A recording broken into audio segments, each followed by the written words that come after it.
Do you think that the world is closer to World War III now because Joe Biden is seen as weak on the international stage? Without a doubt. I don't know who your cretinous prior guest was, but that comment, well, it can't be on the brink of World War III because we have nuclear-powered nations involved.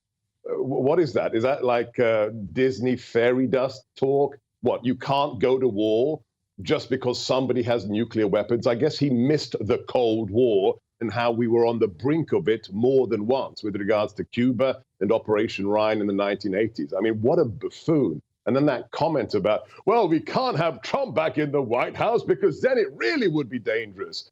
Well, Bill, whoever you are, let me remind you of something. For the 4 years we were in the White House, there were no new wars. We leave the Oval Office and what happens? Oh, look, surrender in Afghanistan. Oh, look, Ukraine invaded again. Oh, look, slaughter of the innocents in Israel. So I'm not surprised he's a former Labour Pol. What cretinous individuals they hire. President Trump needs to be back in the White House January the 21st next year, because otherwise this senile old buffoon will get us into World War III.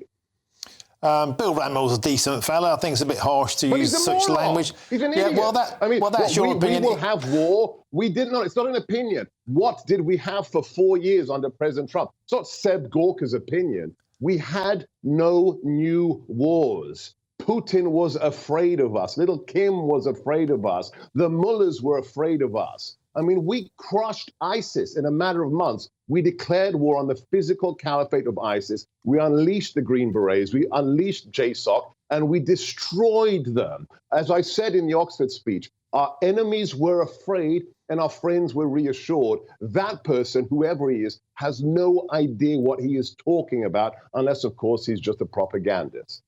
OK, Seb, on to that topic of Donald Trump's sheer unpredictability. A lot of people say that's a deficit, those who don't like him, but perhaps that unpredictability keeps unpredictable tyrants on their toes and actually is an asset at times like this.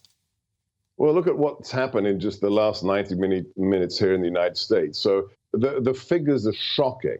Since the slaughter of our Israeli brethren on October 7th, the biggest loss of life since the Shoah, since the Holocaust, we have had more than 100 attacks on U.S. forces in the Middle East. Over 100 attacks, my friend, by Iranian-backed militias, by drone strikes, by Houthis, etc. Then what happens at the weekend? 3 of our warfighters are murdered in Jordan. Jordan, of all places, they are murdered by an Iranian drone strike. And what does Biden say? He said today publicly, he said, we will take action.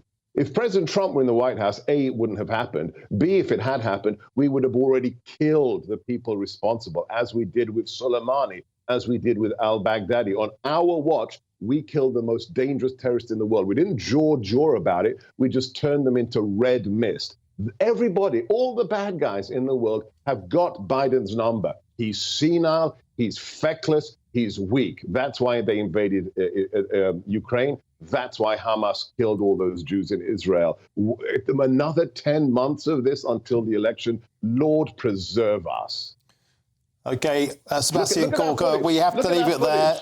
Never pulling your punches as ever. Thank you. Does that inspire confidence? That doddering old git? Thank you, my friend.